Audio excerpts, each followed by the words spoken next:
Olá, que tal? Tudo bem, pessoal? Vamos continuar as nossas aulas de espanhol. Hoje nós vamos tratar de um assunto muito importante aí, que está relacionado aos pronombres complemento, direto e indireto. Que aí no nosso português nós vamos chamar também de objeto direto e objeto indireto. No espanhol, eu diria que esse uso aí, né, do pronombre complemento direto e indireto é extremamente importante, porque no espanhol, para evitar repetição de um elemento que já foi mencionado na frase anterior, no contexto anterior, na oração anterior, nós usamos um pronombre complemento para fazer a substituição e evitar esse tipo de repetição. Então, aqui nós temos 3 exemplos. Nesses exemplos, nós vamos observar justamente, né, essa substituição que nós fizemos do elemento por um complemento. Então, o primeiro diz assim: Tengo 2 hijos. Los llevo todos los días a la escuela. Dos hijos é o complemento, é o objeto referente ao verbo tener, que está na forma conjugada tengo. Esse complemento, ou seja, esse objeto direto que eu tenho aqui nesta frase, né, neste caso aí, eu estou substituindo pelo pronome que tem essa função de substituir esse tipo de complemento, que é o los. Los, porque aqui nós temos masculino plural. Então, ficou, tenho 2 hijos, los llevo todos os dias a la escuela. Quem eu levo todos os dias para a escola? Os filhos. E os filhos estão aqui representados no los. Outro exemplo. Las frutas son buenas, las compré ayer. Estas frutas estão sendo substituídas pelo pronome complemento las, que também se refere ao objeto direto ou objeto direto.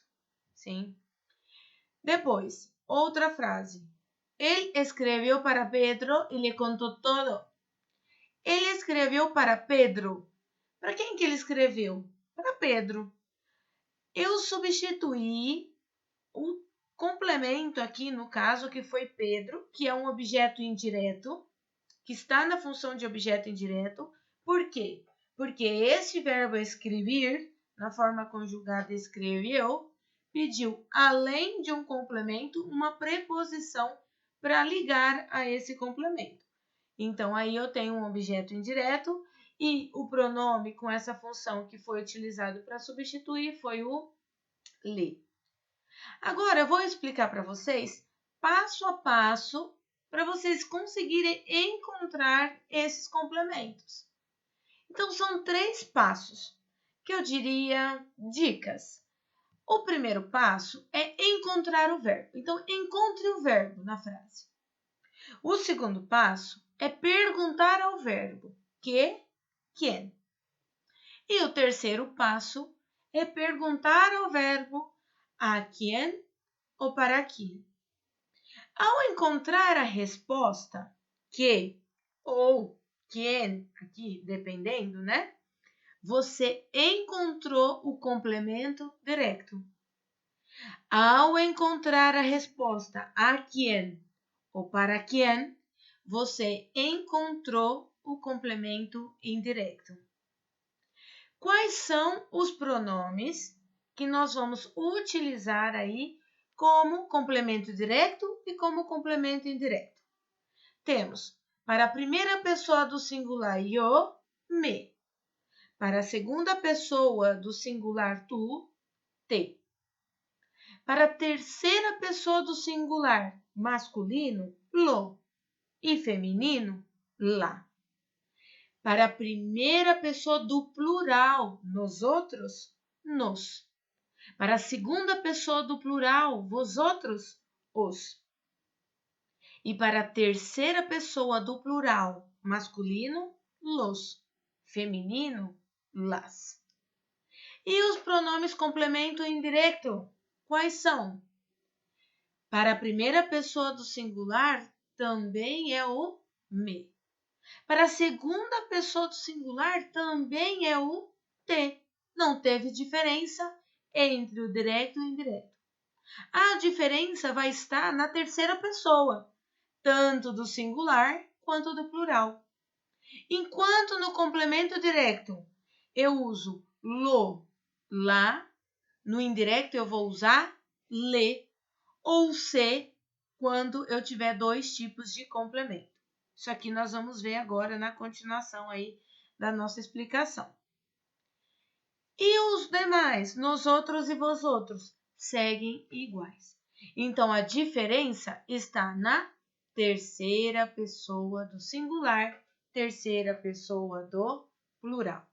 Eu preciso ter domínio, eu preciso ter o conhecimento de quais são esses pronombres complemento de cada um dos grupos. Porque senão, como que eu vou fazer a substituição do elemento que foi dito anteriormente? Não vai ter como, né? Agora, entendendo melhor esses passos, entendendo melhor a aplicação dessa regrinha que eu acabei de passar para vocês. O primeiro exemplo, quando nós dissemos, tenho 3 hijos, los llevo todos os dias a la escuela, tenho é o verbo. Então, encontre o verbo. Eu encontrei, tenho. Faça a pergunta, que tenho? E depois, para quem? Para que? Qual vai ser a resposta? 3 hijos. Acabei de encontrar o meu complemento direto. Por que direto? Porque eu não tenho preposição entre o verbo e o seu complemento. Qual é o pronome complemento que eu utilizo para o plural masculino? Qual que é quando se trata de terceira pessoa? Ai, professora, como você sabe que é terceira pessoa? Filhos são eles. Eles são ellos. Ellos são los. Certo? O segundo exemplo. Las frutas son buenas. Las compré ayer. Quem é o verbo? Onde está o verbo? Encontre o verbo. Son. Vem do verbo ser. Aí você faz a pergunta para o verbo. Que são buenas? Estas frutas.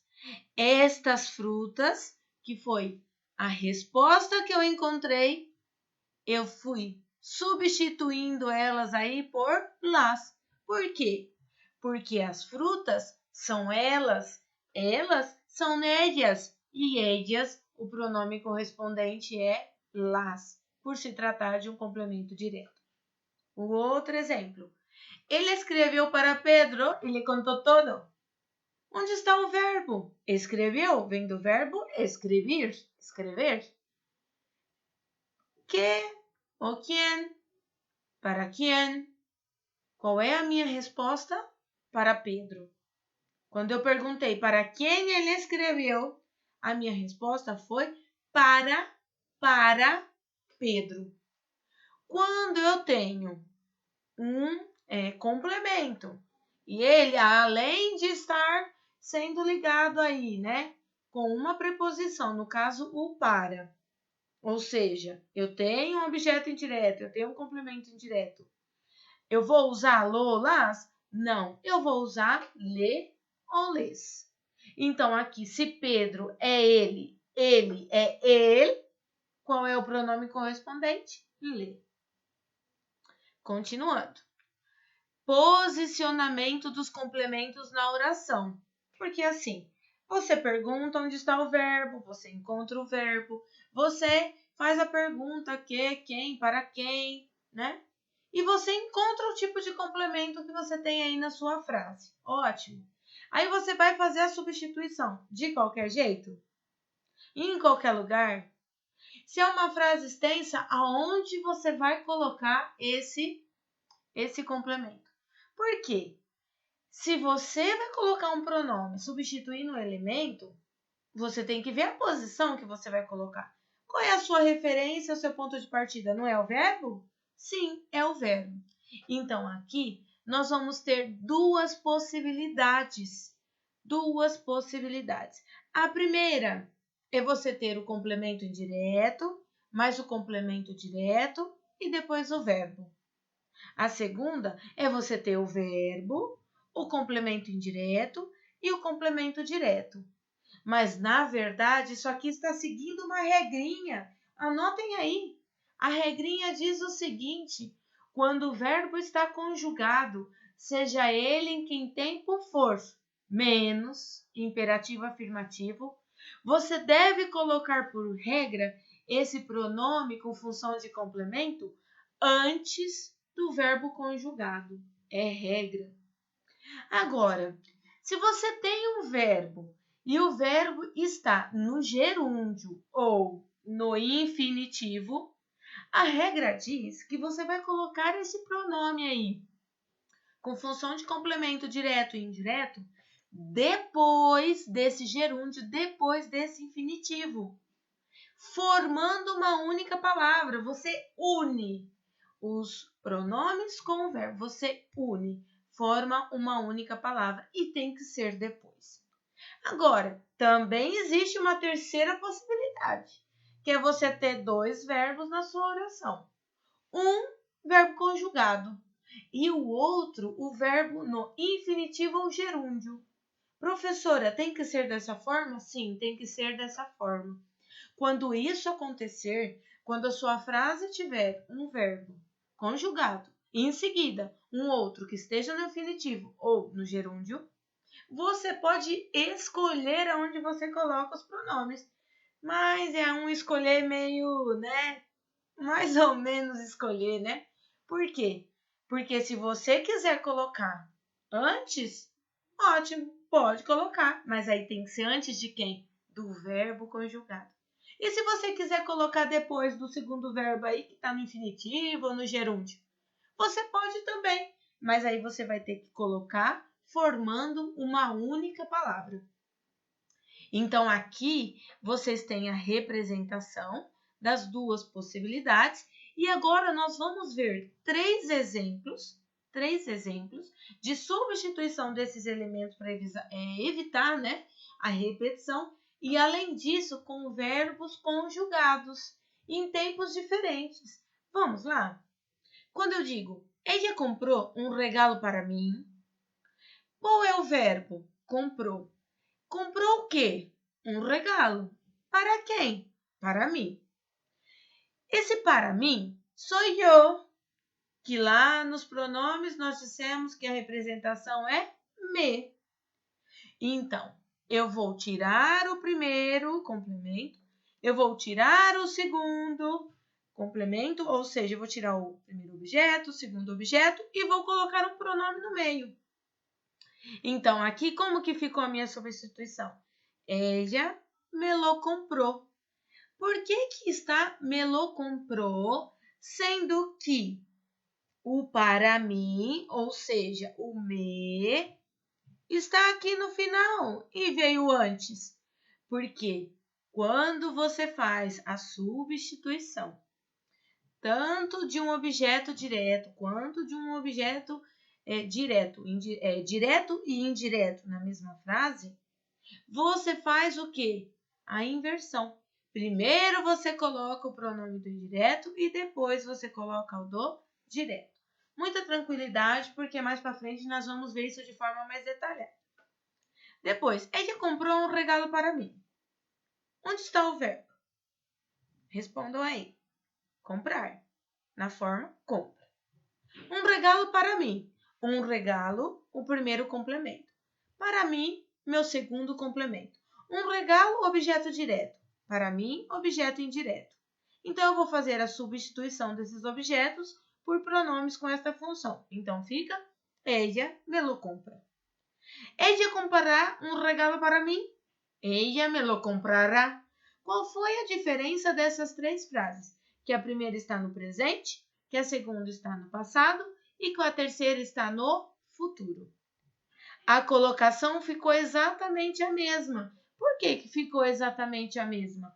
Porque a estrutura e a colocação dos tipos de objeto e das pessoas a quem se refere eram as mesmas. Então, aqui agora vocês têm um exemplo da forma que eu expliquei do gerúndio, do infinitivo ou do verbo no imperativo afirmativo. Porque quando eu comecei a explicar, eu disse para vocês, quando vocês tiverem um verbo conjugado, seja em que tempo for, menos imperativo afirmativo. Por que menos imperativo afirmativo? Porque ele é exceção dessa regrinha de colocação. Ele não entra e ele tem essa exceção devido à estrutura, para manter, para evitar, né, redundância e coisas do gênero, certo? Então eu falo assim, ó, Edia está comprando um regalo para mim. Qual é o meu verbo? Eu tenho dois. Eu tenho o verbo estar e eu tenho o verbo comprar. Como que está o meu verbo estar? Está conjugado. Como que está o meu verbo comprar? Está no gerúndio. Opa, eu tenho dois verbos, um seguido do outro. Um conjugado e um no gerúndio. Então, nesse caso, eu posso escolher onde eu coloco o meu pronome, substituindo aí esses complementos. Eu posso colocar antes, mas se eu fizer isso, eu tenho que colocar antes do verbo conjugado. Mas eu também posso colocar depois. Só que se eu quiser colocar depois, eu tenho que colocar aqui depois do gerúndio ou do infinitivo, se fosse o caso, formando aqui, ó, uma única palavra. Então fica, Edia Melô está comprando, Edia está comprando Melô. Parece estranho, né? Mas é o correto. Outro, Edia vai comprar um regalo para mim. Ella me lo va a comprar? Ella vai a comprármelo. Qual que é a diferença do primeiro exemplo para o segundo? Nenhuma. Aqui eu tenho o verbo ir, conjugado. Depois eu tenho o verbo comprar, que ficou na forma do infinitivo. Isso aqui tem um nome, na gramática do espanhol, isso aqui tem um nome. É perífrases de futuro aí, né? Tem um nome, ela tem uma função de indicar algo do futuro, expressar uma ação do futuro. E eu pus daqui da mesma forma, eu coloquei assim e coloquei assim para que vocês pudessem ver. Depois, compra um regalo para mim. Aí, comprar. Aí, meu verbo está o quê? No imperativo afirmativo. O verbo comprar, conjugado no imperativo afirmativo, fica na forma compra. Compra um regalo para mim, fica compra-me-lo. Por quê? Eu disse que o afirmativo, o imperativo afirmativo, sendo uma exceção da regra, ele vai seguir aí a regra de quem? Do gerúndio, do infinitivo. Então, tem que ficar depois formando uma única palavra. Aí, professora, como que eu vou saber que o verbo está no imperativo, no presente? Porque você precisa ter o domínio das conjugações dos verbos. Precisa ter esse domínio para fazer o reconhecimento e saber fazer essa substituição. E olha, pessoal, vou falar uma coisa para vocês. Em vestibular, isso cai muito, e muito, é frequente, muito frequente. Eles dão textos, eles tiram uma frase lá do texto e eles perguntam, esse trecho aqui que está sublinhado está se referindo a quem? Ou seja, foi alguém, né, está sendo enfatizado aí no contexto anterior, em vez de citar, foi colocado um pronome no lugar. Então, você tem que identificar o verbo, aí volta de novo, primeiro passo, acha o verbo, segundo passo, pergunta a quem, depois pergunta para, e assim você vai montando a sua estrutura e encontrando a sua resposta, certo? Agora aqui, importante, importantíssimo, importantíssimo, né? Quando o pronome átono de complemento direto da terceira pessoa, lo, lá, los, las, vem seguido pelo pronome átomo de complemento indireto, também da terceira pessoa, le, les, este muda para se. O que eu estou querendo dizer? Que quando você vai fazer, por exemplo, essas substituições, vamos supor que você tem que colocar aqui, ó, ao invés de me, vamos supor que era ler. Você não pode colocar lelo, lelá, lelos, lelás. Fica redundante. Então, o que eu preciso fazer? O que a regra está me dizendo? Que quando coincidir dois aqui, um complemento direto e um indireto, e os dois forem da terceira pessoa, e você tiver que usar o ler, você não vai colocar o ler. Você vai colocar o se. Você vai colocar o se. Cadê aqui? Olha minha, cadê aqui? Não, não vai mudar aqui não. Então, você vai colocar aí o se. que sumiu aqui minha apresentação? É bom que vocês vão revisando tudo aí, ó. Vai revisando tudo. Então, aí encontramos. Isso acontece, como se diz, de gravação, né? Erros de gravação. Então, aí está explicando exatamente essa substituição. E aí tem um exemplo. Pablo dio una flor a ella. Qual é o verbo? Aí vocês vão, primeiro passo, verbo. Dio, vem do verbo dar. Aí, que deu? Uma flor. Achei meu complemento aqui direto. Mas deu a quem? A ella. Ella vai ser o meu complemento indireto. Por quê? Porque o objeto é indireto e eu tenho uma preposição aqui antes da ligação aqui dos termos. Quando nós temos a terceira pessoa, né, do complemento indireto, nós temos o pronome le. Então, aqui em cima está dizendo que quando tiver esses dois na mesma substituição, que é o caso desta frase, você vai tirar o le e vai colocar o se. Então, aqui tem a forma errada e a certa. Qual é a errada? Dizer Pablo le la dio. Qual é o correto? Tirar o le e colocar o se. Pablo se la dio. Sempre vai ser dessa forma. Sempre nós vamos fazer essa substituição. Somente na terceira pessoa, certo? Somente na terceira pessoa. Nas demais, não, você mantém como tem que ser. Agora, aqui no Vamos Praticar, eu vou continuar na próxima videoaula, certinho? Vamos lá?